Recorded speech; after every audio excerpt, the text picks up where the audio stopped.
The wind smells of salt and stories, whispers of sailors, traders, and conquerors who have passed through these waters for centuries. Down to its very bones, its streets laid out with colonial precision, reliable laborers. So the city grew without them, for a time. Then came hunger. Then came drought. The land grew harsher, and survival became a fight against forces beyond human control. The Beja, like so many others, were pulled toward the city, not by choice but by desperation. By the 1960s, they had become its heart, its workforce, its backbone.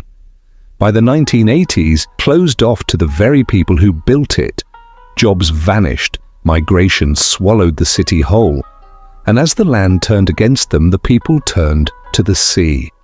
The Red Sea glistens under the blazing sun, stretching beyond the horizon, an endless expanse of blue. For centuries, the Beja, other coastal communities have lived alongside this ocean, drawing life from its depths. Fishing was once a delicate balance, a partnership between man and nature. But today that balance is